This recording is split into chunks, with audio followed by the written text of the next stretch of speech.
수리 안디옥을 보시겠습니다.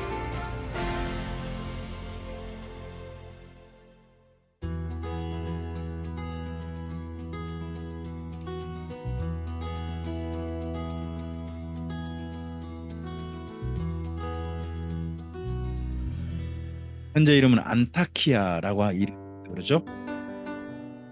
터키의 남부 도시 안타키아는 제자들이 그리스도인이라고 처음 불렸고 바울을 선교사로 파송해 세계 선교를 시작한 안디옥 교회가 있는 성경의 수리아 안디옥입니다. BC 300년에 알렉산더 대왕의 후계자인 셀레우코스가 세운 도시이며 로마 시대 수리아의 수도로 로마 제국 3대 도시 중 하나였습니다. 바울 시대의 유적으로는 실피우스 산 중턱에 세워진 동굴교회가 있고 바울을 파송한 안디옥 교회를 베드로가 이어서 목회한 것을 기념하는 장소로 유대인과 이방인이 한 장소에서 예배드렸던 최초의 교회입니다. 바위산 중턱에는 곳곳에 구멍이 남아있는데 안디옥 성도들은 로마 시대 박해를 피해 몰래 숨어서 예배를 드렸고 이런 복음의 열정이 동굴교회에만 머물지 않고 세계 선교를 향해 첫 출발을 내딛게 하였습니다. 안타키아에서 28km 떨어진 곳에서 실루기아라는 역할을 하는 곳이죠. 체블리크는 체블리크라고 제1차 전도 하는 여행 때 곳이고요. 바울과 바나바가 배를 탔던 실루기아 항구입니다. 바울과 바나바는 이 항구에서 지중해를 보며 하나님의 비전을 다시 한번 다짐했을 것입니다.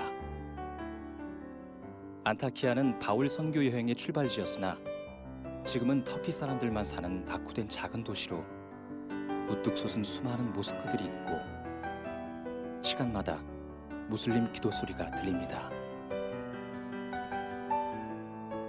초대교회 성도들의 숨결이 살아있는 수리아 안디옥, 안타키아.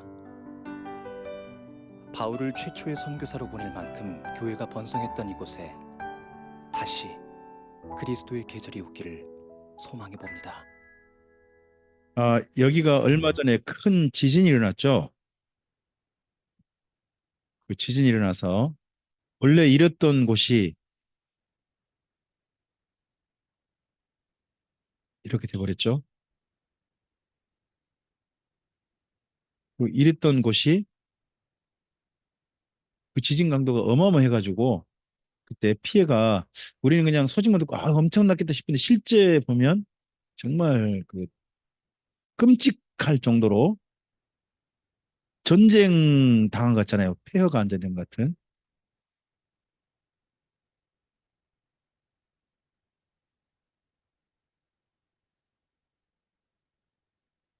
예.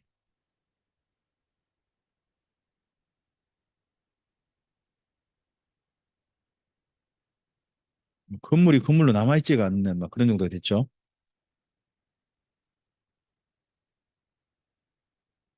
이 안에가 전부 다 뭐 잠시 피난하는 분들 자리로 마감해버리고, 네. 이런 곳이 된 거죠. 자, 잠깐만요. 우리 그래도 여기 현실은 이렇습니다만은 그래도 성경으로 돌아가 봐야죠. 우리 사도행전 10장을 좀 가보시겠습니다. 우리에게 관심은 유대인 저는 전도가 아니라고 생각합니다. 저는 이방인에게 그 전도가 어떻게 됐느냐 하는 데 전 관심이 있습니다. 먼저는 사실은 그 앞서서 9장에 누가 거기 9장인가요? 9장에 빌립이 이디오피아 8장이네요. 이방인에게 전도한 최초의 사례는 8장 26절부터 있죠. 이방인에게 전도한 사례는 8장 26절부터 보시면 이디오피아 넷이 그에게 최초의 전도가 이루어집니다.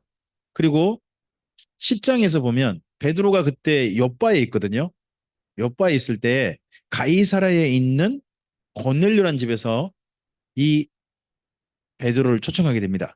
10장 1절부터 보시겠습니다. 가이사라에 고넬료라 하는 사람이 있으니 이달리아 부대라 하는 군대의 백부장이라 그가 경건하여 온 지방과 더불어 하나님을 경외하며 백성을 많이 구제하고 하나님께 항상 기도했답니다. 자, 거기 2절에 경건의 3요소가 보입니다. 그 당시 유대교에서 인정하는 경건의 3요소. 첫째는요. 온 지방과 더불어 하나님을 경외하는 겁니다. 혼자가 아닙니다. 온 지방과 더불어 경외하는 거. 두 번째는요. 구제입니다. 그리고 세 번째는요. 하나님께 항상 기도. 여기 항상 기도라는 게 뭘까요? 하루에 세 번 기도. 유대인들이 세 번 기도. 오전 9시, 12시, 오후 3시 이 기도를 하는 걸 보고 말합니다. 그러다 보니까 거기 3절 보시면 하루는 제 9시쯤 되어 그러죠. 9시면 지금 우리로 하면 몇 시예요? 6을 더하셔야 돼요. 그래야 이스라엘 민족 시간이 돼요. 6. 그럼 더하기 6 하면요. 15시죠. 15시니까 오후 3시. 3시 기도를 한 거예요. 3시 기도 시간에 천사가 여기 고넬료를 만나서 베드로를 청하라라고 중간에 주선을 해준 거죠. 주선을 해줘서 저쪽 한참 옆바에 있던 베드로를 데리고 여기 고넬료 집에 가게 됩니다. 그때 베드로가 보았던 환상이 있죠. 환상. 그 환상은 베드로가 나중에 설명합니다. 뭡니까? 뭐 이상한 건 먹어라. 난 부정은 안 먹는다. 뭐 이런 환상 보이지 않습니까? 알고 보니까 이방인과 교제 하나님이 허락하셨다는 겁니다. 그의 설명이 있죠. 그의 설명. 자, 거기 일단 34절 좀 보시기 바랍니다. 34절. 예. 읽어볼까요?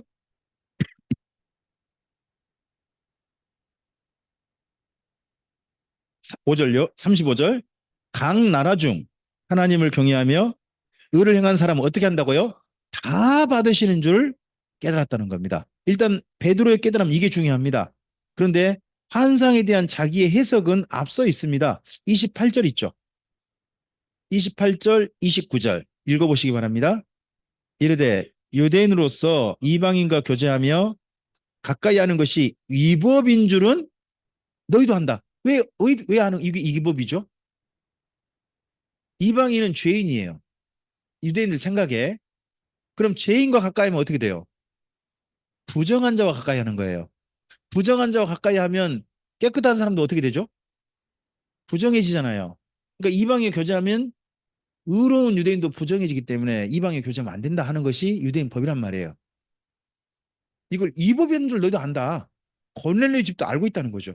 왜냐면 유대교에 그만 경건한 집이니까. 자, 계속요.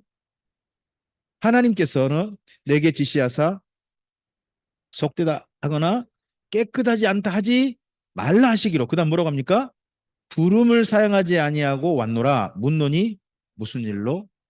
그러면 베드로가 자기에게 보였던 그 짐승들이 보자기 쌓아내었던 그 환상 있지 않습니까? 그걸 어떻게 알아들은 거예요? 음식 문제가 아니라 이방인들과 만남 가리지 말고 만나도 된다. 하나님이 하셨다는 이야기를 알아들은 거죠. 맞습니까?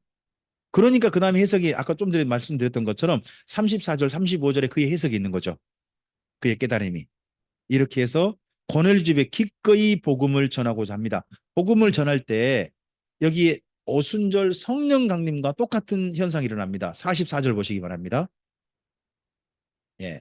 44절부터 읽어보십시오. 베드로가 이 말을 할 때에 성령이 말씀 듣는 모든 사람에게 내려오시니 베드로와 함께 온 할례 받은 신자들이 이방인들에게도 성령 부어주심으로 말미암아.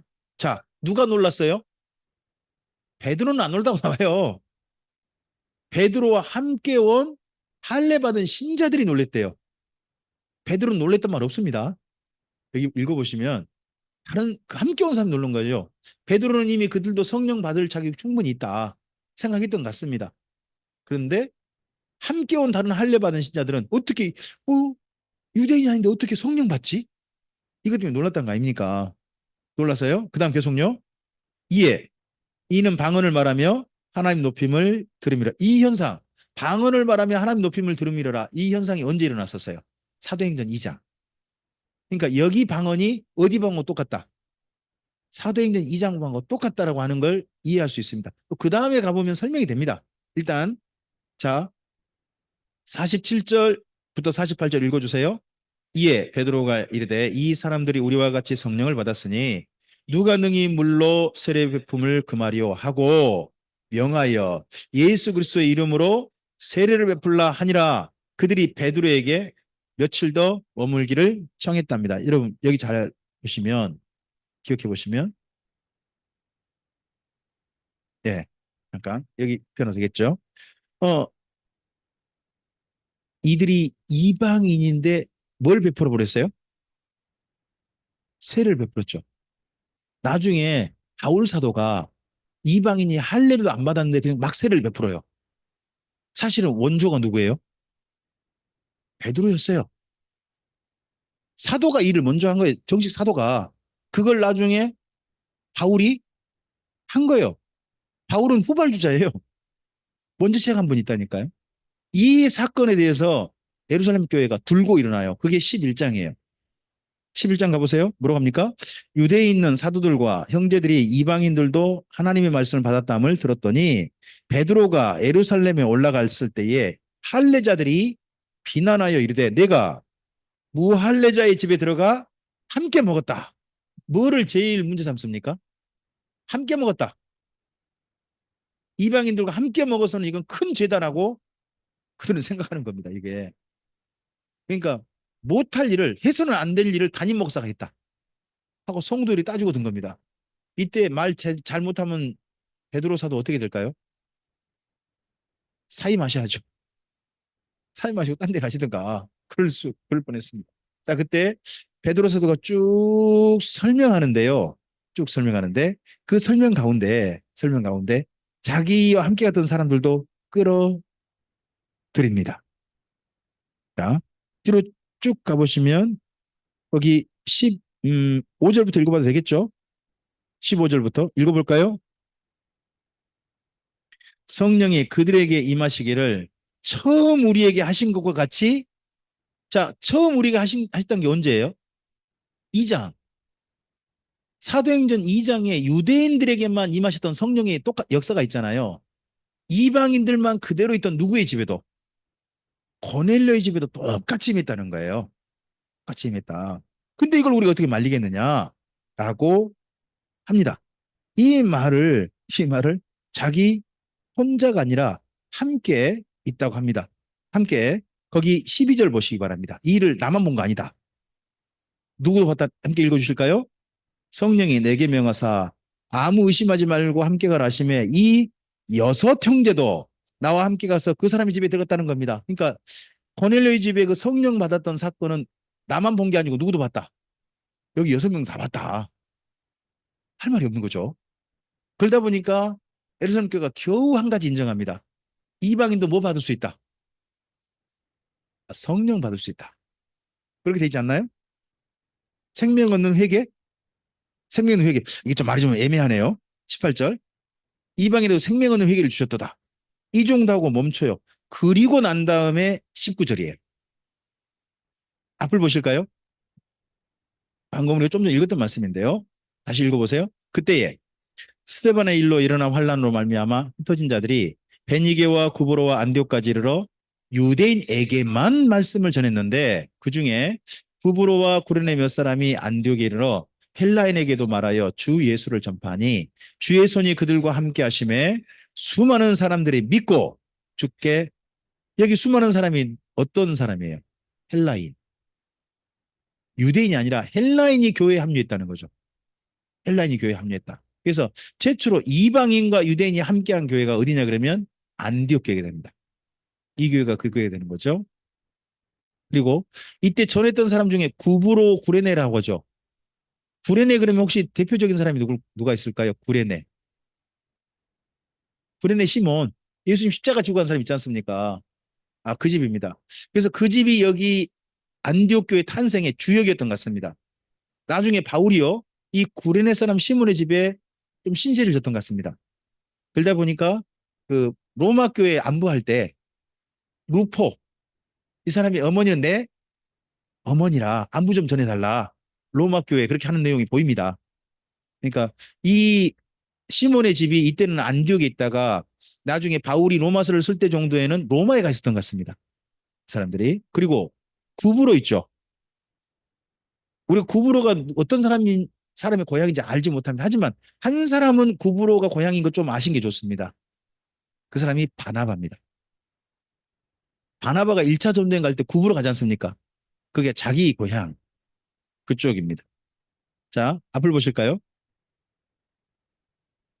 이 일이 소문이 퍼졌습니다. 계속 읽어주시죠. 예루살렘 교회가 이 사람들의 소문을 듣고 바나바를 안디옥까지 보내니 그가 이르러 하나님의 은혜를 보고 기뻐하여 모든 사람에게 굳건한 마음으로 주와 함께 머물러 있으라 권하니 바나바는 착한 사람이요 성령과 믿음이 충만한 사람이라 이에 큰 무리가 죽게 더졌다는 겁니다. 자, 이 안디옥 교회는요 스스로 목회자를 세우지 않아요. 이 교회 소문이 어디에 들려요? 예루살렘에. 그래서 예루살렘 교회가 목회자를 어떻게 한 거죠? 파송한 거예요. 그러니까 성도들이 먼저 교회를 이루고 그다음 목회자가 파송된 형태의 교회가 안디옥 교회였어요. 어, 제가 에스라 성경 강좌와 관련된 교회들의 특징 중에 하나가 이와 비슷해요. 제가 지금 아는 그분이 소옥렬 강도사님이라는 분이 있으시거든요. 지금 연세 많으시죠? 연세 많으시고 하는데 그분이 맨 먼저 하만인가 그쪽에선가 성경 공부방을 여셨어요. 여셔가지고 상당히 많은 성도들이 모였어요. 그러자 정식 목회자가 오게 하고 또 다른 지역 가서 했던 걸로 기억합니다. 그리고 어 저쪽 부산 샤론교회 있지 않습니까? 지금 김성우 목사님 계신데 거기 사실은 장로님 한 분이 모임을 하고 있었습니다. 어, 장로님 성함이 안기부 갑자기 성함이 생각이 안 나지? 얼굴은 맨날 뱅뱅뱅 도는데 죄송합니다. 장로님께 너무 죄송하네. 저하고 너무 가까이 늘 제가 감사하고 늘 가까이 친하게 지내고 그런 분인데 갑자기 성함이 생각이 안 나네요. 그분이 교회를 먼저 모임을 하다가 그다음에 김성국 목사님 오신 형태입니다. 예. 그리고 다른 지역에도 먼저 교회가 형성되고 나는 목회자가 파송된 형태가 제법 많습니다. 또는 그 성도들 모임 가운데 한 분이 목산주를 받았어요. 제가 굉장히 존경하고 제가 굉장히 좋아했던 한 분이 있습니다. 지금 세상을 떠나셨거든요. 그분이 포항에 박명수 목사님 분 계십니다.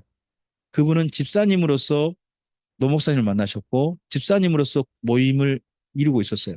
그러다가 신학 공부하셔서 목회자가 되셨고 그 교회를 그대로 담임하시다가 주님 품에 안기셨습니다. 이런 형태도 있죠. 근데 먼저 성도들이 먼저 모이고 그다음 교회 목회자가 파송된 형태가 대부분 많아요. 제법 교회는 제법 많습니다. 근데 여기 교회가 그런다는 거죠. 그리고 이 교회에 보냄받은 바나바를 보시기 바랍니다.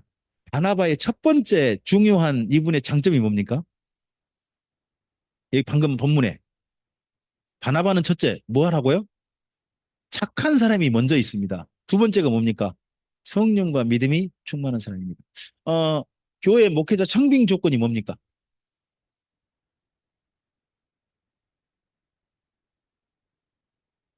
착한 사람인지 아닌지 우리가 어떻게 합니까? 에?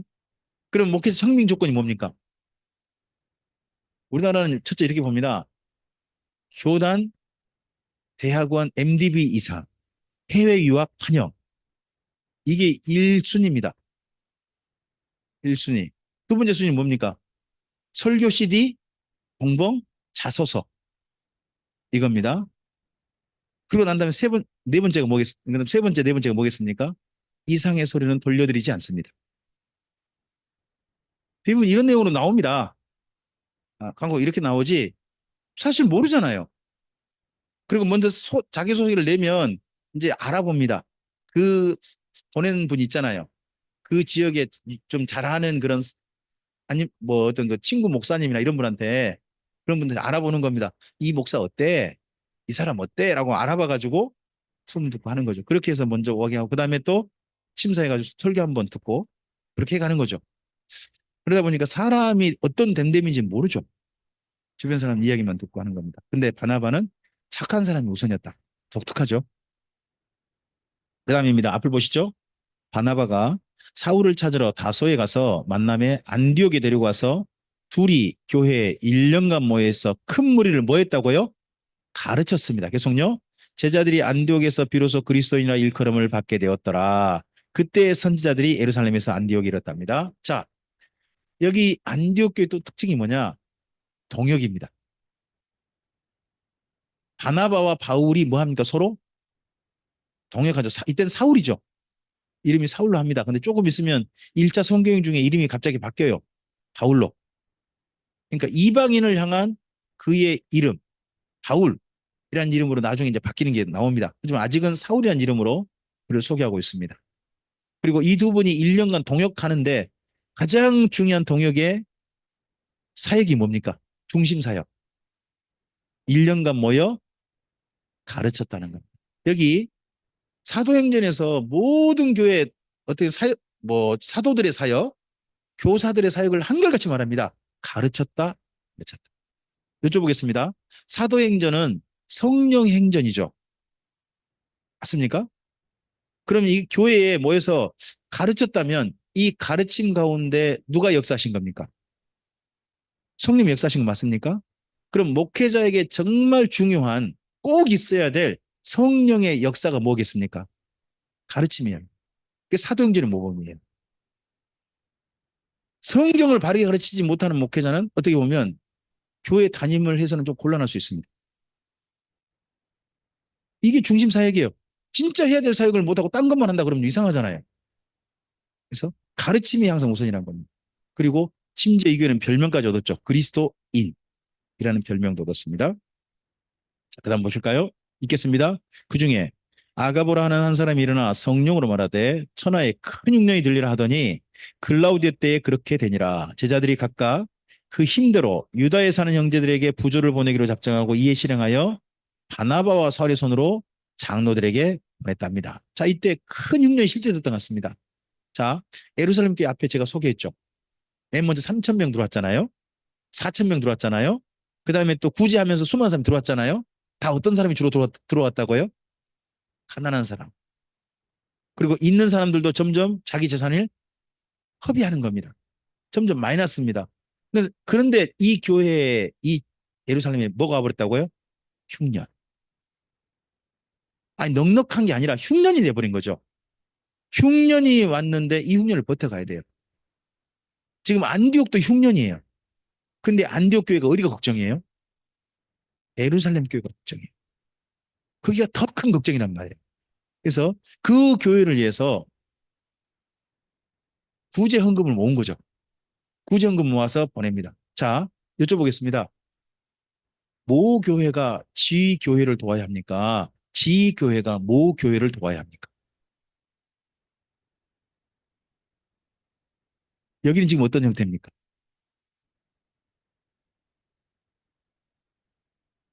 누가 도와야 되냐? 형편이 더 좋은 교회가 도우면 됩니다.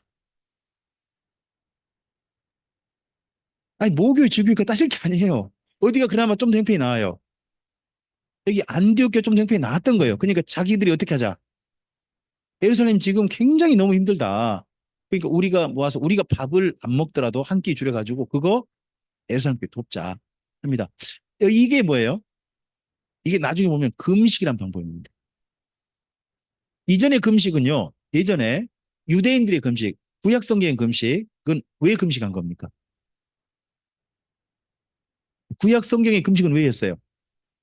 자기들이 잘못해서 했어요. 그잖아요. 가장 먼저 10월에 금식하죠. 왜 해요? 그때 예루살렘 포위된 날이잖아요. 그 다음에 4월에 금식하죠. 왜 해요? 그날 예루살렘이 무너진 날이에요. 5월에 금식해요. 왜 해요? 그날이 성전이 불탄 날이에요. 그 다음에 7월에 금식해요. 왜 해요? 그날로 총독이 암살당했어요. 다 뭘 금식하는 거예요? 자기들이 뭘 기억하는 거예요? 잘못했던 걸 기억하는 거예요. 이게 구약 금식이었거든요. 근데 이 금식이 바뀌라고 해요. 이제 그런 금식 말고 진짜 하나님이 원하신 금식하라고 하신 분이 이사야 선지자예요. 이사야서 58장에 보시면 하나님이 원하신 금식을 이야기해요. 그게 뭔가요? 이웃을 도와주는 거예요. 이웃을 도와주면 하나님께서 너희에게 치료의 광선을 비춰주고 막 이런 얘기를 한단 말이에요. 다른 말로 하면 사랑이죠. 자, 이런 금식을 예수님 이후 교회가 하는 거죠. 안디옥 교회가 왜 금식했어요? 자기들이 잘못해서 한 게 아니라 자기들이 안 먹어서 뭐 하려고? 예루살렘 교회를 도와주려고 금식한 거예요. 도와주려고. 이게 사랑이죠. 나중에 그 바나바와 바울을요 선교사로 보낼 때 있지 않습니까? 13장 가보시면 선교사 보낼 때 또 금식하고 있습니다. 왜 금식할까요? 선교사 보낼 때 왜 금식해요, 교회가? 선교 후원금 마련하려고요. 그들이 어떤 비용 마련하는 방법이 뭐예요? 그들도 삶이 빠듯빠듯한 거예요. 그러니까 하루 한 끼니 먹으면 그만큼 비용이 뭐 하는 거예요? 모인 거죠.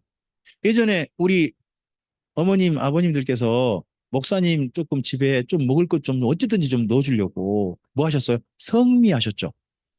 성미. 그거 어디서 하신 거예요? 있는 데서 하신 거 아니에요? 우리 집 먹을 거 따로 떼신 거예요. 우리 집 먹을 거 해서 한 수저 떼고 한 그릇 떼가지고 담아가지고 나중에 목사님 댁에 드린 거잖아요. 그걸 성미라고 하잖아요. 그런 식의 방법이 여기 안디옥 교회 금식이에요. 그래서 이 예루살렘 교회를 돕는 이 방법은요, 사랑의 금식인 거예요.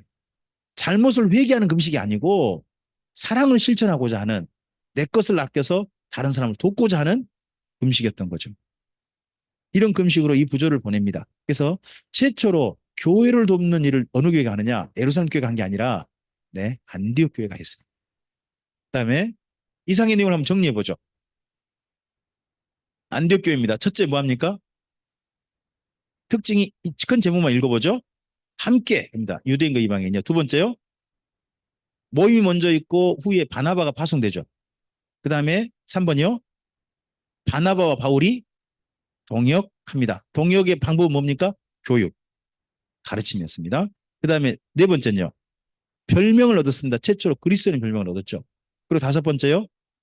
구제합니다. 그리고 13장을 가십니다. 13장. 선교입니다.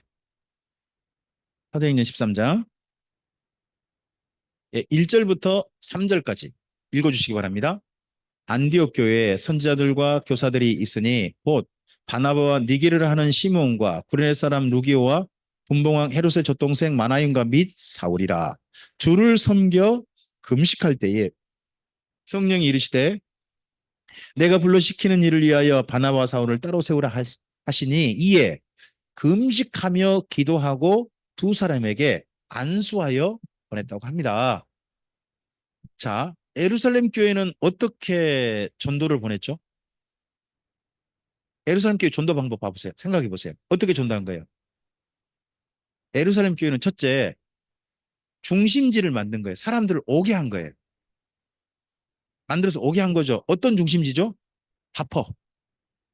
바퍼. 또 오면 뭐 낳는다? 병? 낳는다. 이런 중심지죠. 오게 하는 전도였습니다. 그러다 보니까 예수님께 하지 못한 게 있습니다. 가는 걸 안 합니다. 딴짓 가는 걸 안 합니다. 그러니까 하나님께서 억지로 눌러버리셨죠.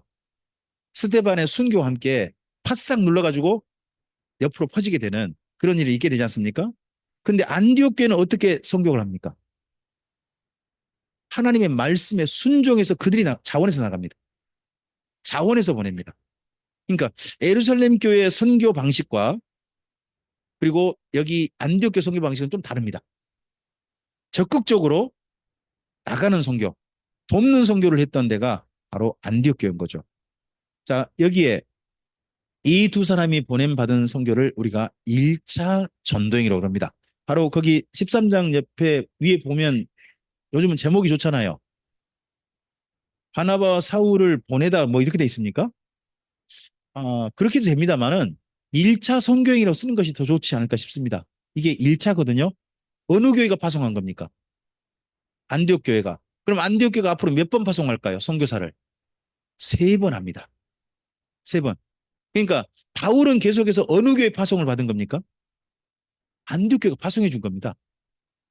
보고하고 또 선교비 마련해서 보내고 또 선교비 마련해서 보내고 이런 일을 한 겁니다. 나중에 바울은 이제 따로 이제 독립을 한 거죠. 어디에서? 에베소. 에베소에서 독립할 때까지는 계속해서 보고하고 선교훈 받아서 간 겁니다. 자, 1차 전쟁일을 한번 좀 가보죠. 여기가 예루살렘이고요. 예루살렘 쭉 이리 올라가면 안디옥이 있습니다. 수리 안디옥. 그 밑에 실루기아라고 하는 항구가 있습니다. 그리고 이 앞에 섬 보이시죠? 좀 꾸부정하게 생긴 섬. 구부러졌잖아요, 섬이. 살짝 키프로스로 뭐 그렇게 하는데 우리나라 말로 딱 좋잖아요. 구부로. 구부로 섬에 가게 되고요. 그리고 아탈리아, 버가. 이쪽에 원래는 버가에 도착합니다. 버가에 도착해서 이 타이로스 산맥이라는 산맥을 넘어갑니다. 그리고 이곳에 이고니온, 루스드라, 사실 이곳이 먼저 가죠. 비시디아, 안디옥입니다. 거기에서 점점점 더베까지. 여기 노란 데 있지 않나요? 노란 데? 이쪽 지역을 뭐라고 불러요? 제가 아, 혹시 보이나요? 더베 여기 좀 하얗고 노란 데 안 보이시나요? 네. 여기를 뭐라고 불러요?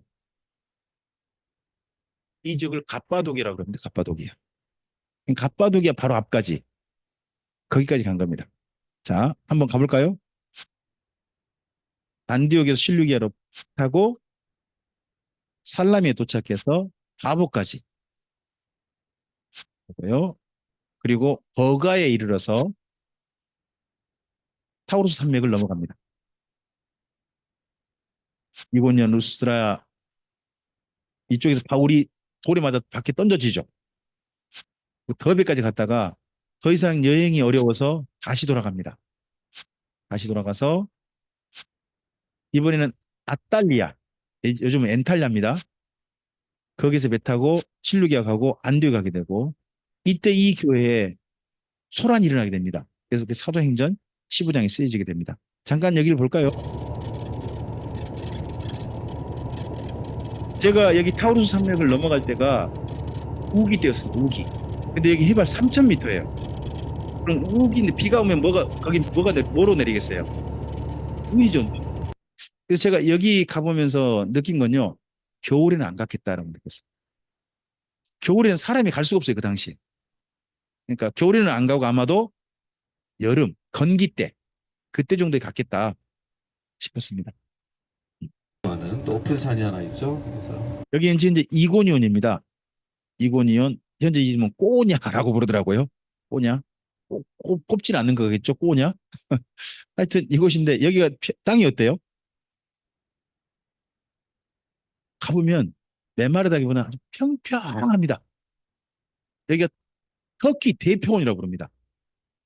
우리 정장로님께서 그때 같이 동행하셨거든요. 가시면서 뭐라고 했느냐? 이야, 저 많은 땅덩어리 그냥 놀린 게 너무 아깝다. 가보면 땅덩어리 너무 많으니까 일부는 뭐 밀하는 것 같은데 그냥 둡니다. 거기는 농사를 하는데 뭔 농사하느냐? 농약 같은 거 안 하고 전부 다 유기농입니다. 그냥. 아마도 비용이 없어서 그런지 그냥 하는 것 같습니다. 예.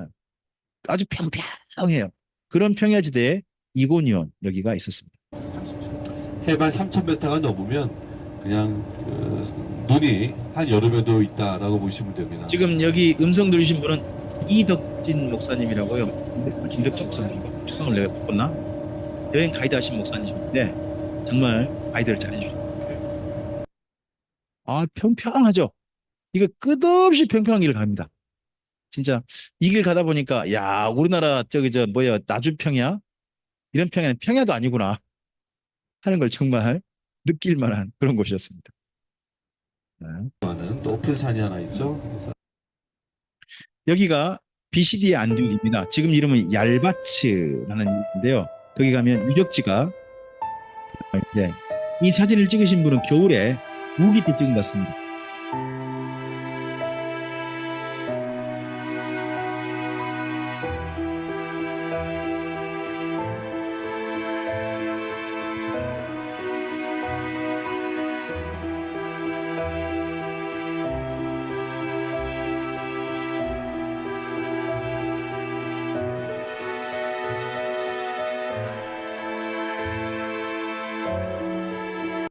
이 비시디아의 그 회당 유적지가 특별하게 있진 않는가 봐요.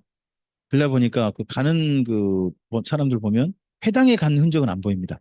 성지 순례를 갈 때. 비시디아 안도 그랬지만 여기에서 유명한 설교를 하신 거죠. 자, 거기 13장을 좀 가시겠습니까? 사도행전 13장을 가보시면 13장 가시면 이름이 바뀝니다. 바울 이름이. 거기 7절 보시기 바랍니다. 7절 보시면 사울 이름이 누구로 갑자기 이름이 바뀌었습니까? 바울과 함께 있다라고 합니다. 그죠? 하지만 대표는 여전히 뭐랍니까? 바나바와 사울 이렇게 부르죠. 바나바와 사울 이렇게 부릅니다. 그리고 거기 9절 보시면 9절 보시면 뭐라고 합니까? 바울이라고 하는 사울이라고 합니다. 그리고 난 다음에 이 다음부터는요. 원래는 바나바가 우선이었거든요. 여기까지는. 그런데 거기 13절부터 봐보세요. 누구를 더 우선합니까? 바울과 및 동행한 사람들 해가지고 바울을 가장 먼저 선두에 세우기 시작합니다. 그리고 이 바울의 설교가 바로 여기 15절부터 사실 16절부터죠. 여기 내용이 바울의 설교입니다. 16절부터요. 쭉 가보시면 거기 41절까지 있죠. 묶으세요. 여기 사도행전에 나타난 바울의 첫 설교입니다. 첫 설교니까 우리가 꼭 기억해서 읽어보셔야 됩니다. 여기 부분은 따로 기억하셔가지고 읽어보시는 겁니다. 몇 절부터요? 16절부터 41절까지 여기를 묶으세요. 묶으셔서 바울의 첫 설교, 사도행전 나타나는 첫 설교니까 예, 이건 기억하셔서 읽어보셔야 되는 거죠. 그 했던 장소가 여기 비시디의 안디옥인 거죠. 자, 이 비시디의 안디옥이 옆에 가서 이고니온, 루스드라, 더베까지 갔습니다만 여기를 못 갔어요. 여기가 어디냐 그러면 갑바도기아입니다. 근데 이때 복음 전한 것이 그 이후에 갑바도기아가 또 영향을 준 것 같습니다. 그리고 바울은 못 갔는데요. 이 갑바도기아에 전도한 사람이 있습니다. 혹시 누굴까요? 갑바도기아에 전도한 사람, 바울이 못 갔던 여기를 전도한 사람.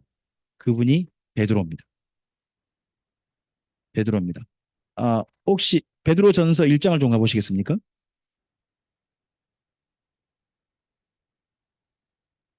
베드로전서 1장 1절과 2절 보시면 베드로가 자기와 관련이 있는 지역 성도들에게 편지를 보냅니다. 거기 보시면 예수 그리스도의 사도 베드로는 첫째 본도, 폰투스라고 그러죠. 본도 그리고 갈라디아, 그다음 또요 갑바도기아 그리고 아시아와 비두니아에 흩어진 나그네들에게 편지하고 있습니다. 이쪽 지역이 베드로가 실제 복음을 전했던 지역일 겁니다. 그러니까 이 지역을 언급하죠. 그중에 누가 어디가 있습니까? 갑바도기아. 그래서 갑바도기아는 바울의 영향도 있습니다만은 저는 베드로의 전도 영향도 있다고 생각합니다. 나중에 갑바도기아 학파가 형성되거든요. 굉장히 중요한 기독교 중요한 지역이 됩니다. 근데 그 지역에 두 사람의 영향력이 있는 거죠. 1차 전도 여행의 바울 그리고 나중에 베드로의 전도가 있는 거죠. 여기는 대림구의 지하 4층입니다. 4층에 가면 십자가 형태의 예배당이 있습니다. 여기가 십자가로 이루어졌어요. 4층인데 예배당이 지하 4층인데 4층 밑으로는 사람이 살아요. 4층 위로는 뭐가 살까요? 짐승이 삽니다. 짐승이 살아요. 그리고 위에는요. 막는 게 있습니다. 그래서 이걸 위에서 만약 누가 탐지해가지고 들어오면요. 막고 흩어지는 겁니다. 밑에서 그냥. 사방으로 굴굴 뚫려가지고 거기 흩어져 버리면 못 찾는 거죠. 그 대신에 그렇게 흩어지면서 뭐도 각오할까요? 자기들도 못 찾을 수 있어요. 지하 4층 이렇게 사는 거예요. 이 대림구의 이런 갑바도기아 지역에서 이런 지하 도시에 살았던 사람들은 지하 도시에서 평균 얼마를 살았을까요? 몇 년? 예, 몇 년 못 산다고 합니다. 가장 오래 사시면 한 10년 산다고 합니다. 보통 5년 정도 그렇게 산다고 해요. 근데 뭐를 위해서? 뭘 먹고 사냐고요? 그분한테 가서 여쭤보시고요. 자세한 연구는 거기 보면 포도주 짜는 데도 있고요. 포도 짜는 데도 있고 그 양들 길렀던 곳도 도등도 있습니다. 그럼 위에서 해가지고 밑에 지하 도시 속에다가 일부 뭐 살게 하고 또는 그 저장도 하고 그렇게 했다는 게 보입니다. 근데 이곳에 가면 이곳에 항상 4층 이곳에서 예배를 드렸던 거죠. 근데 이 대림구유 지하 교회를 보면 한 가지 우리가 조금 생각해 볼 게 있습니다. 교회가 숨어든 거죠. 숨어든 거 아닙니까? 이 이후에 갑바도기아 지역은 어떻게 됐을까요? 네, 복음이 더 이상 확장되지 않고 터키에 좀 전에 우리 수리 안디옥 보셨잖아요. 또 비시디 안디옥 보셨잖아요. 이 모든 곳은 전부 다 유적이 되고 맙니다. 살아있는 기독교가 아니라 유적 기독교, 구경거리 기독교가 되고 맙니다. 숨어든 교회, 숨어든 교회. 여기가 아탈리아입니다. 아, 제가 가본 도시 가운데서 정말 멋있는 도시였습니다. 정말 좋았습니다. 왜 좋았느냐? 예, 석류즙을 마음껏 먹을 수 있었습니다. 기억이, 그 기억이 제일 큽니다. 석류즙이 정말 맛있었습니다. 그래서 여기가 기억이 납니다. 근데 정말 멋있어요. 저는 여기만 왔거든요. 여기 지금 바닷가에 있고 여기 빨간 데 있죠. 여기가 한 1000년, 2000년 된 거리래요. 보통 관광객 오면 여기를 둘러보고 가는 거예요. 저희 같은 성지순례 가면 또 여행 가고 여기만 둘러보고 가거든요. 근데 엔탈리아는 굉장히 멋있더라고요. 한번 보실래요?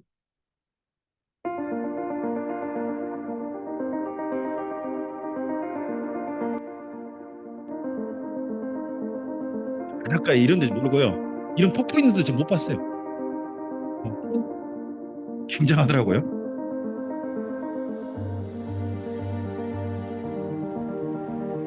도시가 그 터키의 3대 도시 하나라 그러거든요. 여기 비행기장도 있고요.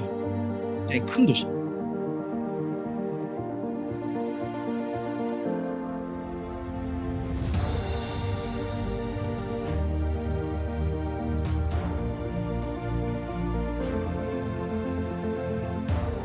여기 온 겁니다. 여기. 여기 다니면서 이 골목길 다니면 이 건물들이 1000년 되고 막 그런 건물들입니다. 이 사이로 여기 혹시 가신 분 있다면 이 사이로 다니면서요. 석류 좀 마시고 그랬을 겁니다.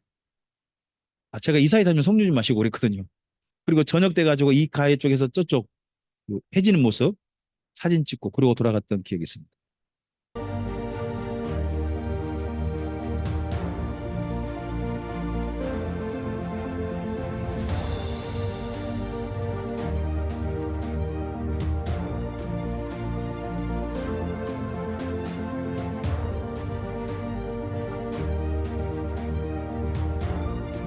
그만 보죠.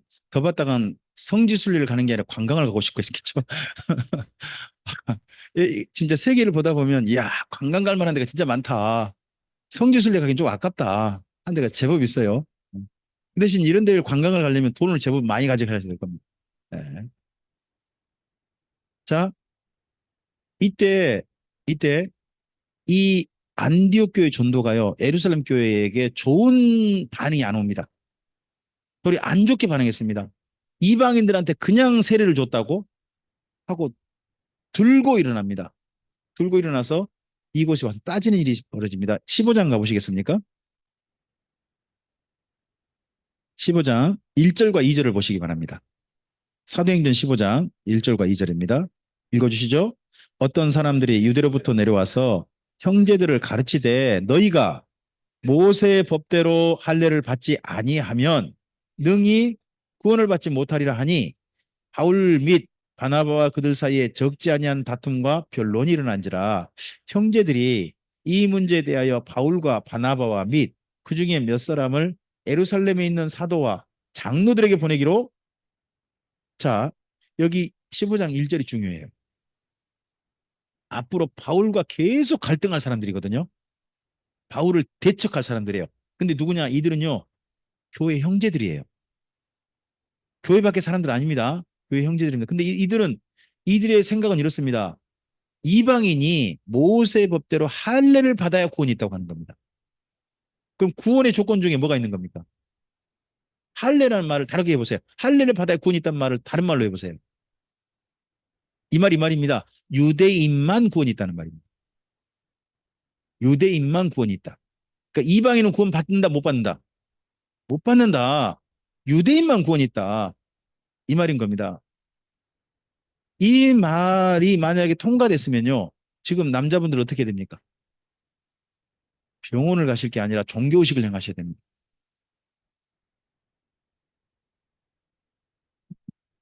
이 논쟁을 예루살렘에서 하게 됩니다. 그래서 예루살렘 주제가 나옵니다. 5절 있죠. 회의 예루살렘 총회 주제입니다. 5절 읽어주실까요?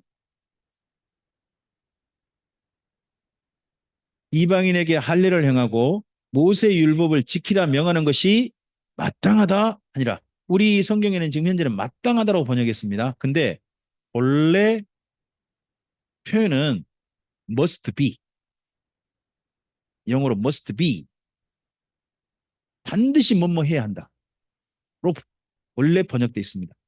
원어도 그런 걸로 알고 있습니다. 이방인들 반드시 할례를 행해야 된다. 그리고 이방인들이 할 때 전부 다 모든 율법 지켜야 구원이 있다 하고 강력하게 주장한 사람들이 있는 겁니다. 이들을 가리켜서 누구라고 합니까? 할례파, 할례를 주장한다 그래서 흔히 할례파라고 합니다. 할례파. 이 주장 때문에 예루살렘 교회가 큰 논쟁이 있었습니다. 이 총회 많은 변론, 서로 간에 변론이 오가고 난 다음에 이 자리에 베드로가 어디서 왔습니다. 베드로가 원래 앞서서 한번 죽을 뻔했거든요. 12장 정도 가보시면 베드로가요, 옥에 갇혔다가 어떻게 하나님의 도우심으로 살아요. 야고보 사도는 순교하고요. 베드로는 옥에 갇혀 있었어요. 옥에 갇혔을 때 모습이 참, 진짜 정말 안 좋은데 잠을 푹 잤어요. 착고로 채우고 양쪽에 군사가 끼고 있고 그리고 내일 죽어요. 근데 그날 저녁에 베드로가요, 잠을 푹 자요. 어느 때 모습하고 대조되세요? 예수님이 잡히시던 전날, 잡히신 날 밤 있잖아요. 그때 베드로하고 너무 비교되는 거예요. 오죽했으면 천사가요, 베드로를 발로 찼어요. 거기 12장 읽어보면 발로 차서 깨워요. 그래서 베드로가 뭔 일이 하고 깨가지고 따라오라 그러니까 이게 비몽사몽간에 따라가다가 나중에 보니까 자기가 옥 밖에 나와 있는 거예요. 뭔 일이 돼? 그때 정신 차려가지고 여기 마간의 집 가서 만나보고 바람과 함께 사라져요. 거기가 12장이거든요. 그랬던 베드로인데 어떻게 이 일을 알아서인지 모르겠지만 그때 베드로가 모르겠어요. 혹시나 안디옥교에 있었을까요? 그것도 모르겠어요. 근데 이 소식을 듣고 지금 예루살렘에 와서요. 예루살렘에 와서 베드로가 바울과 바나바를 적극 변론하는 거예요. 변호하는 거예요. 자, 우리 그 부분 좀 읽어볼게요. 6절 있죠. 6절부터 11절까지 읽어주실까요? 많은 변론이 있은 후에 베드로가 일어나 말하되 형제들아 너희도 알거니와 하나님이 이방인들로 내 입에서 복음의 말씀을 들어 믿게 하시려고 오래전부터 너희 가운데 나를 택하시고 또 마음을 아시는 하나님이 우리에게와 그들이 같이 그들에게도 성령을 주어 증언하시고 믿음으로 그들의 마음을 깨끗하게 하사 그들이나 우리나 차별하지 아니하셨느니라. 그런데 지금 너희가 어찌하여 하나님을 시험하여 우리 조상과 우리도 능히 매이지 못하던 멍에를 제자들의 목에 두려느냐. 그러나 우리는 그들이 우리와 동일하게 주 예수의 은혜로 구원받는 줄을 믿노라. 아니라 할례 그런 거가 아니라 예수님의 은혜로 구원받는다. 이방인도 민족 구분 없이 이제 예수님을 믿음으로 구원받는다. 이게 하나님의 은혜의 선물이다. 할례가 조건 아니다 하고 강력하게 주장합니다. 이 주장에 사람들이 잠잠해졌습니다. 베드로가 이 말하니까. 더더구나 베드로가 고넬료의 집 사건 때문에 여기 예루살렘 교회에서 한번 좀 곤란 겪었죠. 그때 예루살렘 교회 성도들이 더 이상 할 말을 못 찾았잖아요. 수긍했잖아요. 그때 사건이 있기 때문에 이때 베드로의 이야기를 받아들인 거예요. 받아들여서 정리합니다. 한 분이. 그분이 야고보입니다.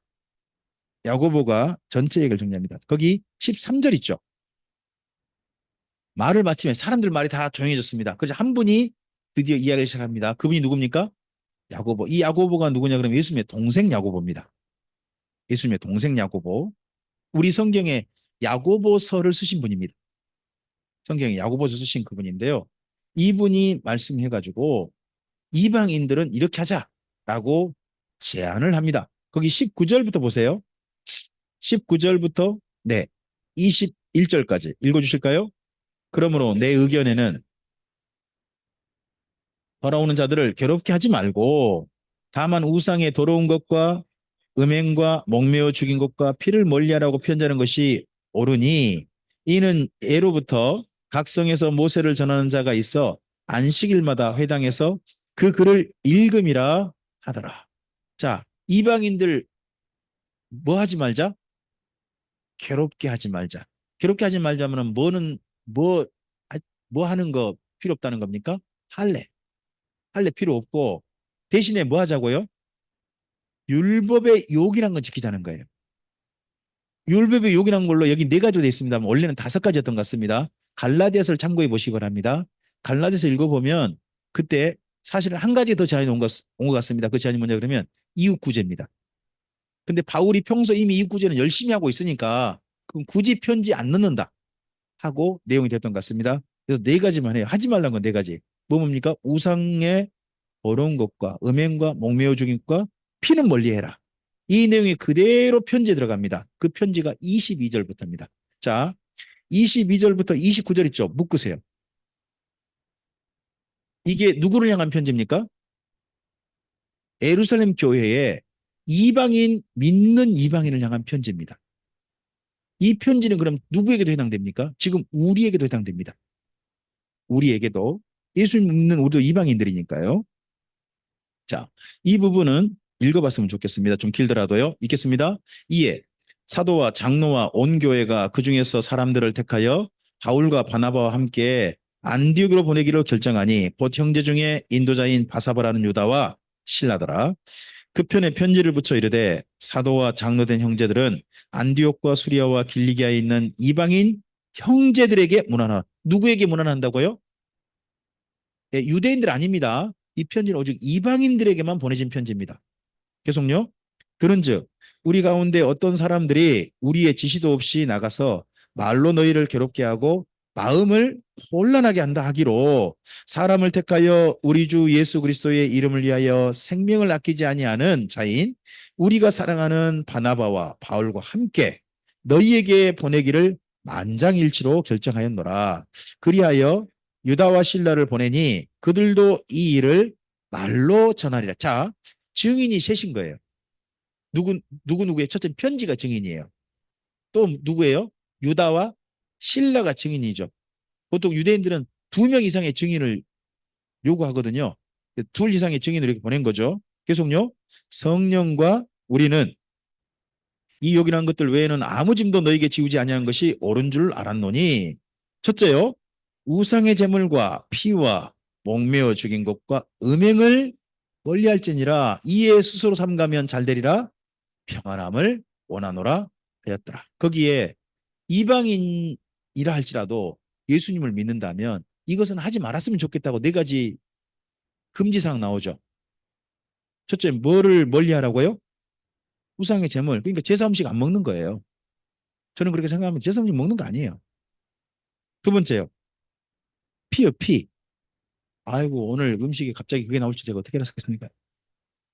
그 식당에, 그 업체에 미리 마련해 놓을 건데, 아마 오늘 그 메뉴였던 것 같습니다. 오늘 그 메뉴였던 것 같은데, 다음에 또 겨울에 혹시 그 업체하고 연결해서 한다면 부탁을 미리 좀 드릴까 싶습니다. 우리는 저기 선지자들이 아니어서, 선지자가 되기 위한 국은 우리가 별로 안 먹으니까, 그것 말고 다른 국으로 주시면 감사히 먹겠습니다라고 제가 좀 이야기를 해보겠습니다. 피, 예, 제가 피와 관련해서요, 진짜 할 이야기가 많아요. 순대 아시죠? 순대 진짜 맛있어요. 더더구나 막 쪄낸 순대 드셔보셨어요? 제가 안봉순대, 저 하여튼 그건 잘 모르겠고요. 제가 그 익산에서 보교육자로 1년 있을 때요, 집사람이 아기를 가졌거든요. 우리 집 둘째. 근데 바로 우리 예배당 있고 예배당 바로 옆에 우리 담임 목사님의 누님께서 순대 공장을 하셨어요. 순대 공장을 하셨어요. 가끔씩 가다가 순대 찌다가요, 한 벌씩 막 쪄낸 순대 있잖아요. 그걸 저희 집사람 때문에 보내셨어요. 그거 썰어서 먹으면요, 진짜 맛있어요.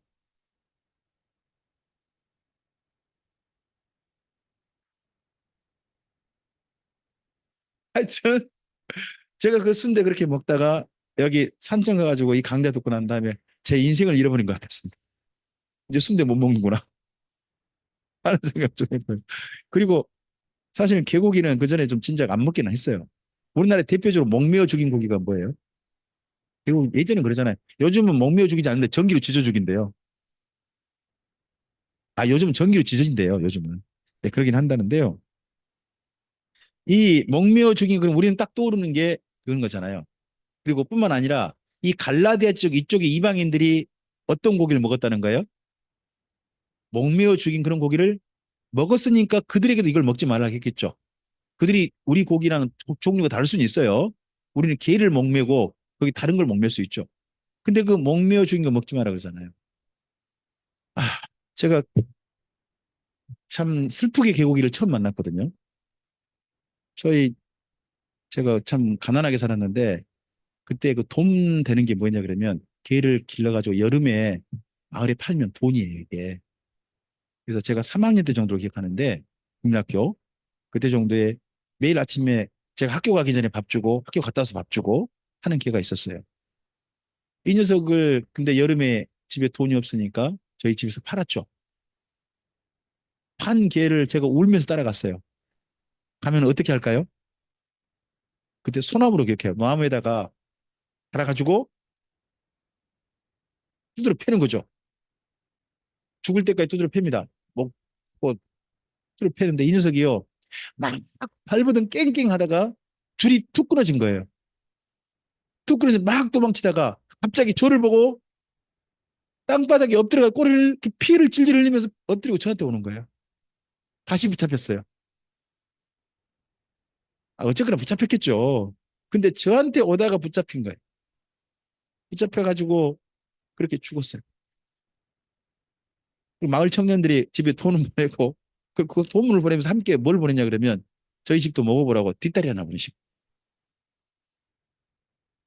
제가 그때 고기를요 1년에요 한 번 먹기가 너무 어려웠어요. 어떻게 큰 집 제삿날 아니면 마을에 저기 저 혼인식이나 장례식 있을 때 그때나 먹어봤지 고기를 우리 집 스스로 먹어본 적이 없어요. 저는. 그랬는데 그 고기 한 다리 보내니까 저 아프신 저희 아버지 위에서 어머니께서 부엌에서 요리를 정성껏 하시는 거예요. 냄새가요. 방에서 울고 있는 저한테 들어오는데 냄새가 기가 막힌 거예요. 그랬는데 그 상 차려가지고 이제 방에 이제 아버지 드시고 하시라고 이전에 그 동그란 상 있잖아요. 동그란 상에다 차려가지고 딱 들어와가지고 앵주야 먹으라 그러는데 이걸 먹어야 돼요 말아야 돼요. 그때 고민하다가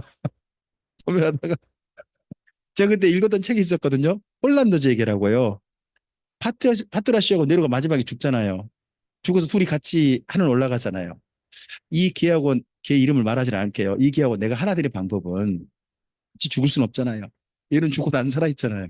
그런 하나 되는 방법이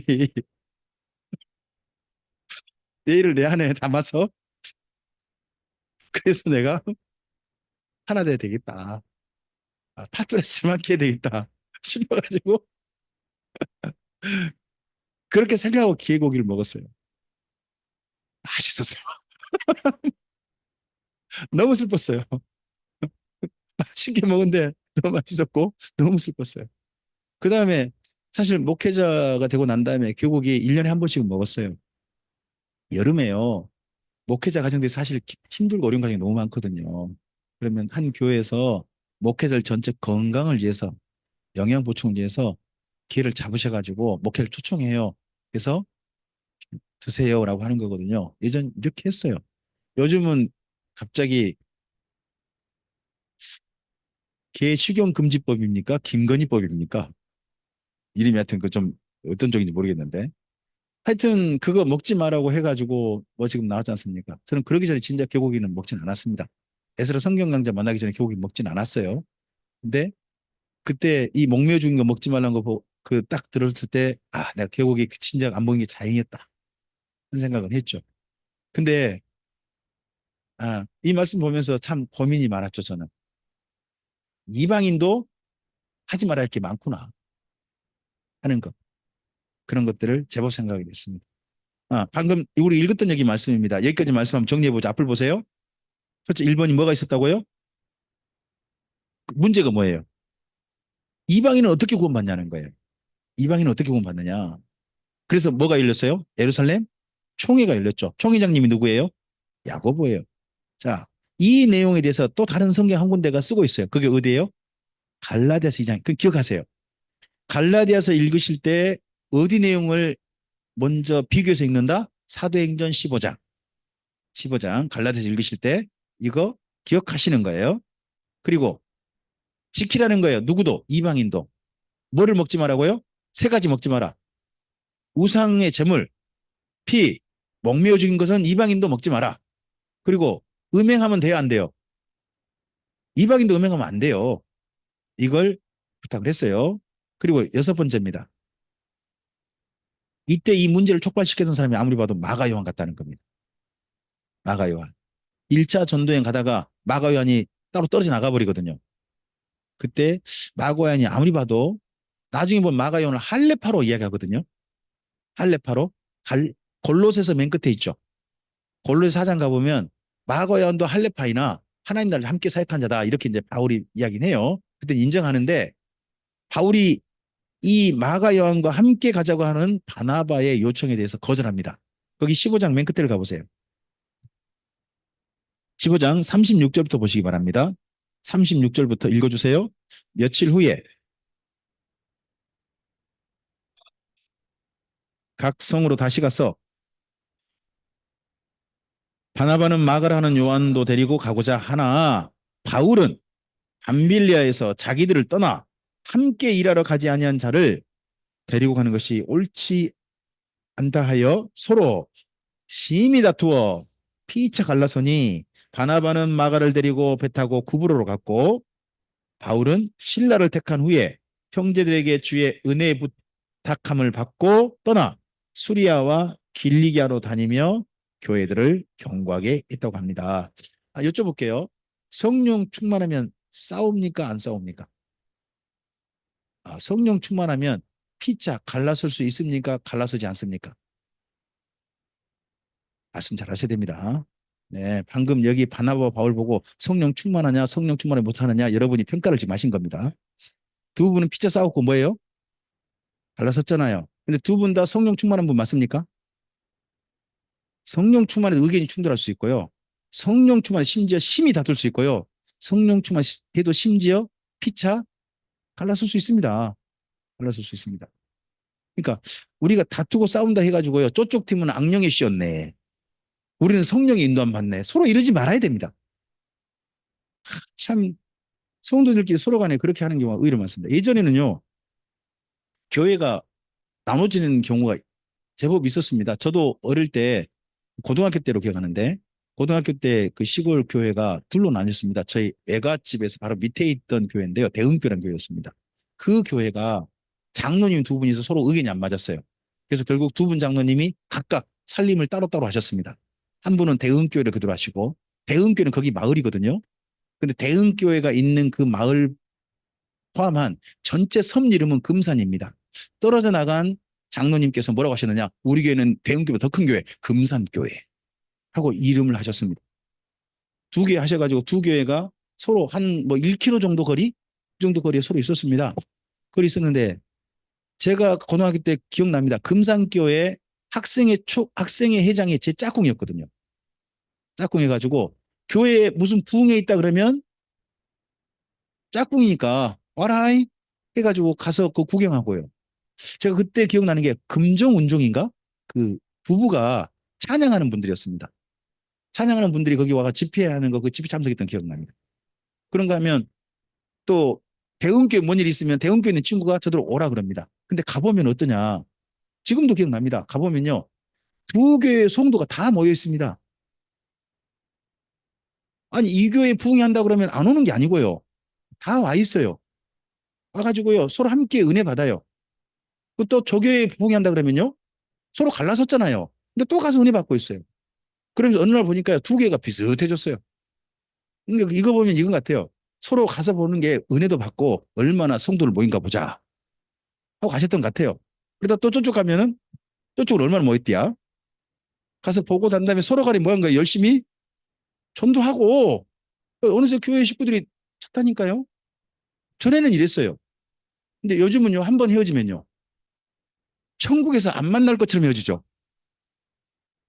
천국에서 만나보자라고 헤어진 교회가 없어요, 요즘은요. 이게 참 슬퍼요. 안타깝죠. 이 두 사람이 지금 헤어졌어요. 헤어졌지만 성령의 역사하심이, 인도하심이 있었겠죠. 그렇죠? 그러니까 누군가 싸우고 다퉈도요. 그쪽은 악령입네. 굳이 그렇게 말할 필요 없다는 거죠. 저는 그렇게 생각합니다. 자, 이때 사역이 이렇게 나뉘어졌는데 문제는 뭐냐? 제가 밑에 써놨는데요. 잠재적 문제가 있습니다. 바나바 바울은 서로 헤어지면 끝납니다. 근데 문제는 뭐냐? 바울이 이방인에게 할례 받지 말자. 이거에 대해서 일을 간 사람들이 있다는 겁니다. 그들이 할례파입니다. 이 할례파가 바울이 간 데마다 회방 놓기 시작합니다. 이 다음에. 이걸 기억하시고 나중에 3차 전도행을 보셔야 됩니다. 3차 전도행. 자, 2차 전도행 이제 가보죠. 문제는 뭐냐? 여기 사도행전에 카메라가 한 대밖에 없습니다. 지금 선교팀 두 팀 나뉘었죠? 어떻게 바나바를 따라갈까요? 바울을 따라갈까요? 아, 누가가 바울을 좋아해서 바울을 따라가 버렸습니다. 그래서 바나바 소식은 이후로 들리지 않습니다. 아, 근데 바나바가 사역했겠죠. 이게 좀 그렇죠. 소식은 들리지 않습니다. 자, 이 안디옥에서 육로로 갑니다. 육로로 가서 이 먼 거리를 다 다녔던 것이 2차 전도행입니다.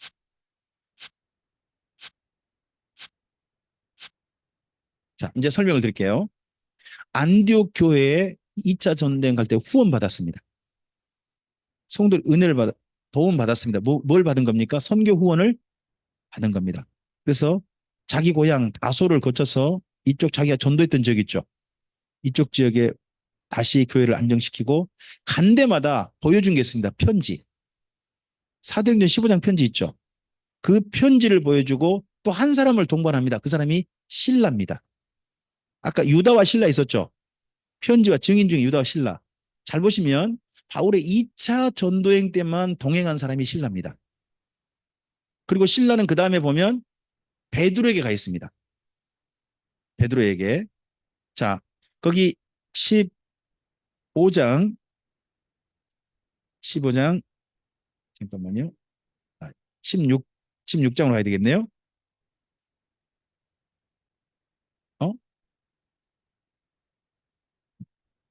자, 거기 죄송합니다. 16장에 가보시면 4절을 좀 우리가 좀 관심 있게 읽어보셔야 될 것 같습니다. 4절 읽어주실까요? 여러 성으로 다녀갈 때에 예루살렘에 있는 사도와 장로들이 작정한 규례를 그들에게 주어 간 교회마다 뭘 전달해 준 겁니까? 사도행전 15장에 총회 편지 있지 않습니까? 편지를 전달해 줘가지고 교회를 안정시킨 겁니다. 그리고 누가 증인으로 서는 거예요? 신라가. 이 편지가 사실입니다. 라는 증인을 서가지고 교회를 돌고 그리고서 이때 한 사람이 합류합니다. 그 사람이 디모데입니다. 자, 바울의 2차 전도행의 특징 중에 중요한 특징이 하나 있습니다. 그게 뭐냐 그러면 동역자가 는 겁니다. 2차 전도행 때 디모데를 비롯한 동역자들이 늘기 시작합니다. 그리고 비시디 안디옥 정도에서 원래는 바울은 아시아를 가고 싶었답니다. 아시아가 어딜까요? 여기 에베소예요. 에베소 이쪽 지역을 가리켜서 아시아라 그럽니다. 그런데 바울이 간 데 보면요. 무시아, 비두니아를 거쳐서 두로로 간 게 보입니다. 여기가요. 어떤 길일까요? 이쪽이 어떤 길 같으세요? 이쪽이 평야입니다. 이쪽은요. 가려면 뭐가 많아 보이세요? 여러분 딱 눈에도 보이시죠? 산지. 여기서 여기를 못 간 겁니다. 평평한 길로 가서 두로를 갔습니다. 왜 이랬을까요? 그리고 두로와 가서 의사를 만납니다. 누가? 그러면 여기에서 지금 바울의 몸이 어떤 상태라는 거예요? 1차 전도행 때 루스드라 더비에 돌이 맞았잖아요. 몸 치료할 틈이 없었던 거죠. 치료할 틈이 없이 그냥 바로 예루살렘 교회 가서 수습하고 총회 결과 받아와가지고 또 마음에 불 붙어가지고 이 소식 빨리 전해줘야 되겠다 하고 그렇게 바로 움직여버린 거죠. 그러다 보니까 바울의 몸이 정상이 아닌 거예요. 그러다 보니까 이 평야길로 갔다는 겁니다. 그러다가 누구를 찾아갔어요? 두로를 간 이유는 의사를 찾아간 겁니다. 그러면 한 가지 짐작해 볼 수 있습니다. 두로와의 누가를 모르고 갈 수도 있습니다. 두로와까지 가니까 의사가 있을 것이다. 해서 갈 수도 있습니다. 근데 다르게 볼 수도 있습니다. 두로와에 있는 누가를 알고 있는 일행이 바울 일행 속에 있을 수 있습니다. 의심되는 한 사람이 있다는 겁니다. 그 사람이 누구냐 그러면 디도입니다. 우리 성경에 디도서 있죠. 디도가 보면요. 갈라디아서 2장에서 사도행전 15장에 예루살렘 올라갈 때 함께 동행한 걸로 나옵니다. 그러니까 디모데보다 훨씬 더 앞서서 바울 곁에 있는 사람입니다. 디도가. 그런데 디도 이야기가 사도행전에 없어요. 통째로 사라집니다. 그래서 많은 분들이 디도하고 누가 사이를 의심합니다. 어떻게 의심하냐? 좋게 의심합니다. 좋은 쪽으로. 보통요, 이 편지 성경 쓰신 분들 있잖아요. 자기 자랑 별로 안 합니다. 대신 자기 약점은 솔직합니다. 솔직합니다. 그러다 보니까 바울 곁에서 사실 제 1순위 바울이 최고로 치는 제자가 누구냐 그러면 디도 같거든요. 근데 디도를 내세우지 않습니다. 그로 봐서는 디도하고 누가 사이가 범상치 않는 사이라는 거예요. 이미 서로 알고 있는 사이일 가능성이 높다. 그러다 보니까 바울이 그 몸이 힘들 때 바울에게 두로와에 있는 누가를 한번 만나보시죠. 하고 소개한 분이 디도일 수 있다는 거예요. 이건 어디까지라 뭡니까? 내피셜입니다. 사실이냐? 모릅니다. 그냥 추정입니다. 추정이니까 거기까지만 듣는 겁니다. 성경에서 정확하게 이야기하고 있지 않은 거예요. 다만 여기 간 것이 아무래도 궁금하다는 거죠. 왜 갔느냐. 그리고 두로아에서 의사 누가를 만납니다. 누가를 만났을 때 유명한 우리에게 알려진 거 있죠. 밤에 저쪽 마게도냐 사람이 이리로 건너오라 했다는 거 아닙니까? 그러면 바울이 알고 있는 마게도냐 사람이어야 되겠죠. 바울이 알고 있는 마게도냐 사람 누굴까요? 그들이 디도하고 누가일 가능성이 높다고 봅니다. 디도와 누가가 헬라인, 그것도 마게도냐 사람이었을 것이다. 그렇게 보는 분들이 많아요. 근데요, 제가 그리스 갔더니요, 그리스 그 가이드께서 아주 정말 그 머리에 센세이션한 그런 해석을 해주시더라고요. 그때 마게도냐 사람이 이리로 건너오라 했잖아요. 그 바울에게 나타난 마게도냐 사람이 누구였을까요? 그리스인들이 해석하는 마게도냐 사람. 알렉산더. 예. 알렉산더가 나타나가지고 이리로 건너오라 했다는 겁니다. 와, 그 이야기 듣고, 이야, 참, 해석 참 특이하다. 하는 생각을 했거든요. 그렇게 아주 그냥, 아주 그 가이드께서요, 정말 처음 듣죠? 하지만 사실이에요. 막 이런 식으로 저희한테 설명하는데 이걸 반박하기도 뭐하고, 아주 그냥, 그 관광 가이드셨어요. 관광 가이드셨는데, 그렇게 설명을 하더라고요.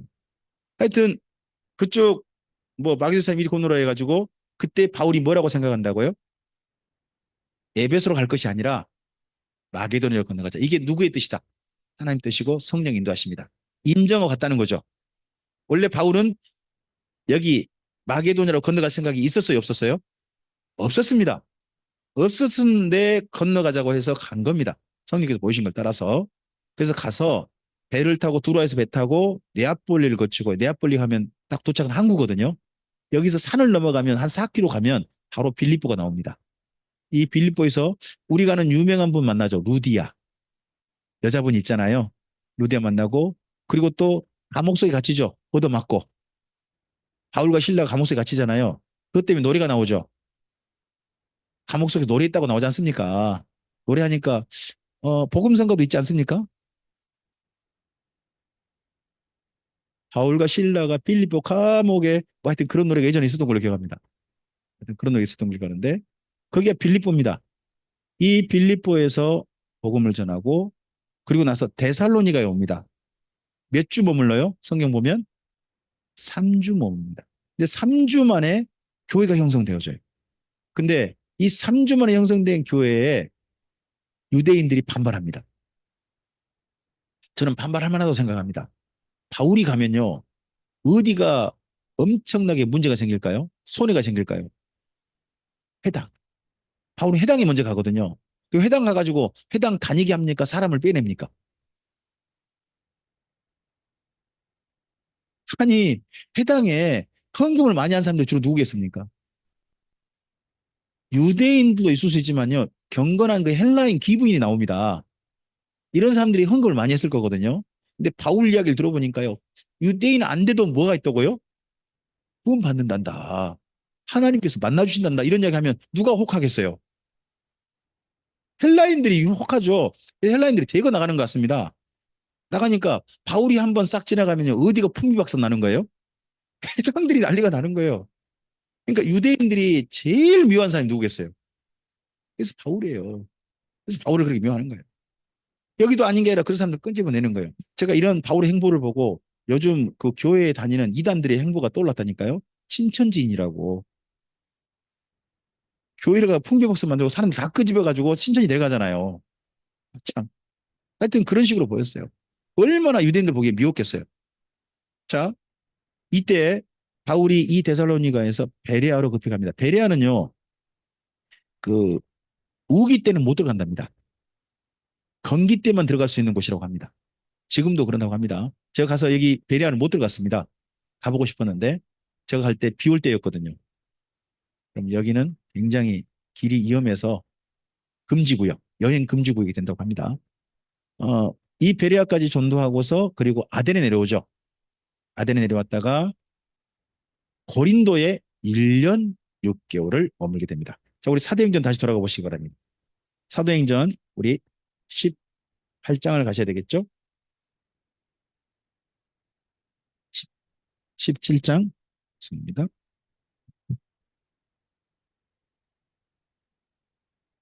바울이 아리오바고 갔고 18장 맞네요. 죄송합니다. 18장의 11절 말씀 밑줄 좀 그어 보실까요? 18장 11절 말씀. 네, 읽어 주시겠습니까? 1년 6개월을 머무며 그들 가운데서 하나님의 말씀을 가르치니라. 어디에서 1년 6개월인가요? 고린도. 그래서 1년 6개월을 목회를 하게 됩니다. 이때 정도에 최초로 성경이 쓰여집니다. 그 성경이 데살로니가 전서, 데살로니가 후서입니다. 그래서 거기 11절 옆에다가 11절 옆에다가 살전 살후라고 써야 되겠죠. 살전 살후 이때 등도 쓰고 이때 성경 읽으실 때 이때 읽으시는 겁니다. 그리고 다시 이 모든 이방인 교회 연보를 거두어서 예루살렘 교회에 전달하고요. 다시 안디오로 돌아가는 게 2차 전도입니다. 자, 여기를 보실까요? 들어와 예전에 이곳은 만형식으로 돼 있어서 물이 이곳까지 들어왔을 걸로 바닷물이 그렇게 예상되는 지역입니다.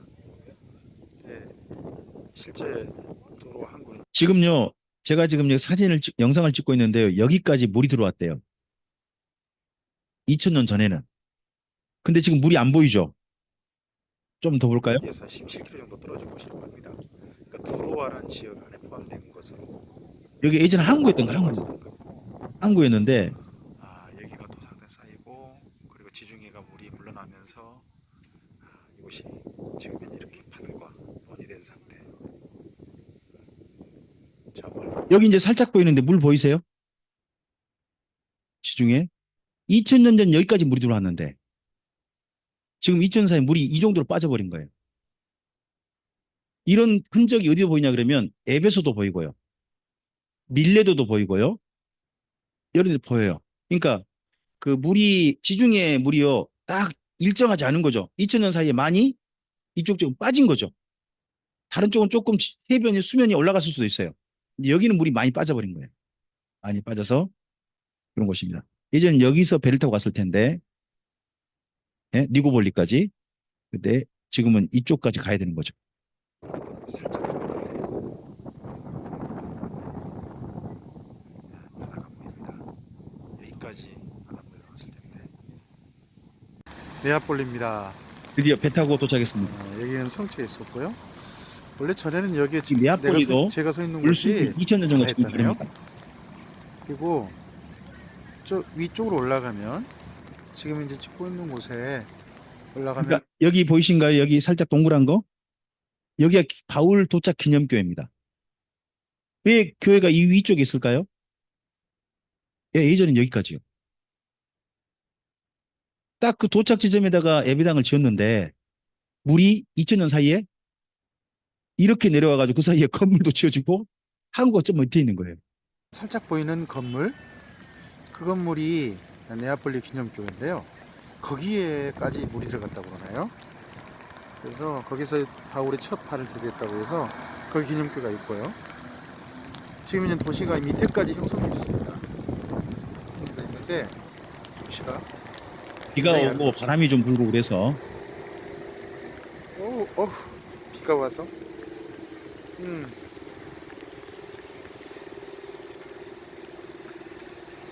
여기는 휴양 도시라고 합니다. 이쪽에 까발라라든지 이쪽 그 지중해 변의 도시의 특징이 뭐냐 그러면요.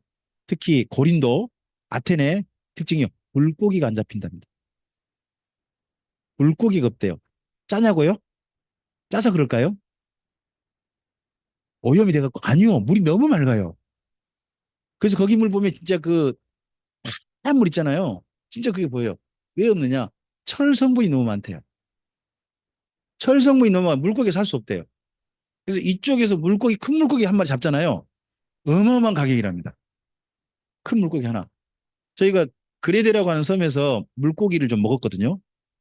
오징어 잔뜩 있고 그 물고기 아니나 물고기는 아니라 멸치하고 그 고등어 새끼 그런 거 나왔는데 한 접시에 그때 우리 돈으로 3만 5천 원 튀겨 나오는데 그쪽에서 잡힌 거라니까 먹었지. 우리나라에서 그렇게 먹으라 그러면 참 고발할 것 같아요. 뉴스 나올 것 같아. 물고기가 없대요. 그러니까 물고기 없으니까 뭐예요? 물이 맑은 거죠. 물이 맑으니까 휴양 도시예요. 휴양 도시. 어디 고린도도 그러고요. 아테네도 그런 거래요. 전부 다 그쪽 쪽. 네. 이런 것도 기억하시고 가시면 물고기는 안 드시게 됩니다. 뭔 말입니까? 가격이 비싸단 말이에요. 엄청 비쌉니다, 가격은. 여기가 그 방금 좀 전에 보셨던 기념교회 있죠? 거기거든요. 여기 보면 바울이 도착했다는 걸 발을 딱 딛던 데가 있습니다. 어디를 도착했을까요?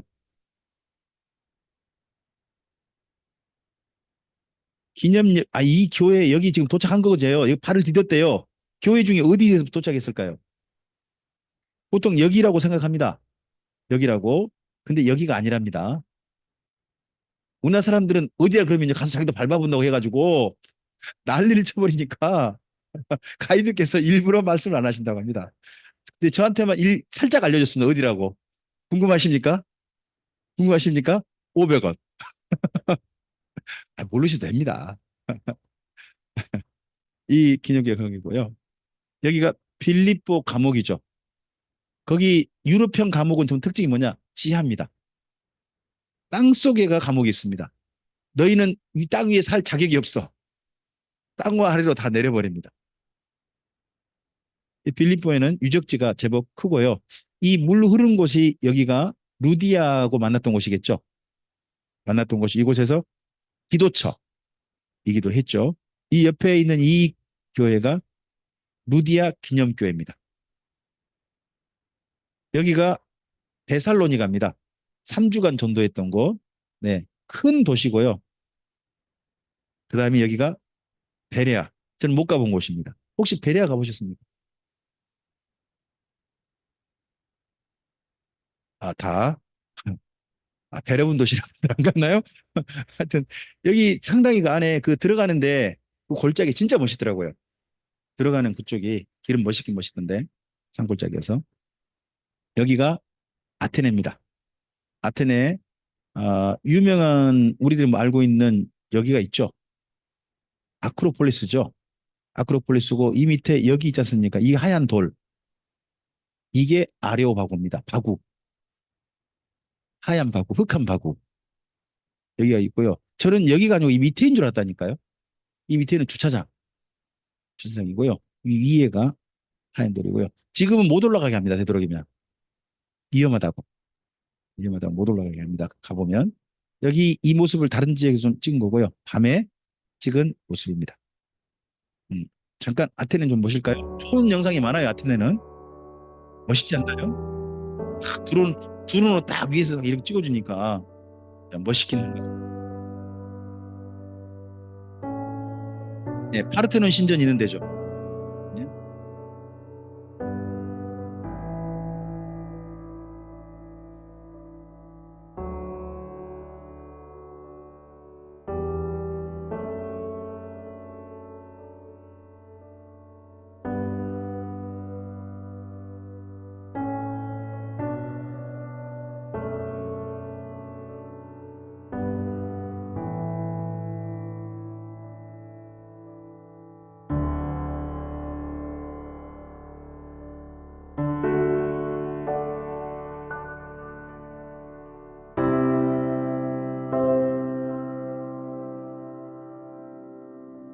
저는 이런 영상 볼 때마다 한 생각이 뭐냐 그러면 나도 드론 좀 가져가고 싶다. 하는 생각을 정말 많이 했습니다. 근데 아니 가져갈 게 아니랍니다. 가져갈 게 아니랍니다. 허가도 맡아야 되고요. 보통 까다로운 게 아니라고 합니다. 네. 그냥 남들이 찍어놓은 거 잘 보면 됩니다. 얼마나 잘 찍어놨습니까 이게. 네. 여기 이 거리 보십시오. 여기가 아테네 거리인데요. 집집 사이마다 골목도 좁고요. 차를 다 세웠어요. 거기 가면 주차란이 보통 아닙니다. 여긴 그런다고 합니다. 그래서 이 사이에 차를 세운다 불법이래요.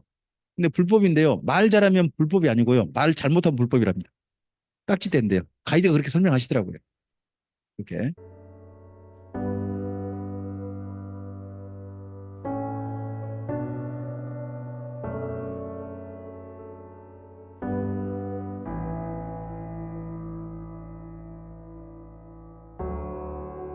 음.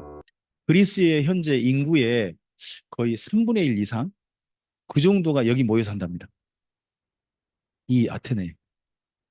예, 참 사람 복잡하고요. 그렇습니다. 예전에는 아테네가 고린도보다 작았던 것 같습니다. 2000년 전에는. 고린도가 훨씬 더 큰 도시였던 것 같습니다. 수도가 거기였으니까. 그런데 지금은 이제 상황이 달라진 거죠. 바울이 이때 두 번째 예수님을 전하러 가는 여행을 우리 2차 전도행이라고 합니다. 자, 이방인의 복음을 편지를 들고 갔죠. 누구나 함께 동행합니까? 신라. 마가는 누구랑 갑니까? 바나바랑 갔습니다. 선교팀이 그래서 두 팀이 됐습니다. 이때 바울이 2차 전도행 때 동역자들이 대거 늡니다. 대거 디모데, 누가, 루디아, 브루스길라와 아굴라 이런 분들이 바울 동역자로 대거 늡니다. 우리도 그 어떻게 보면 주님의 사역이 활력을 받을 땐요. 함께 진짜 뜻이 맞고 마음이 맞고 또 주의 사역을 함께 이룰 분들이 팀이 될 때 있지 않습니까?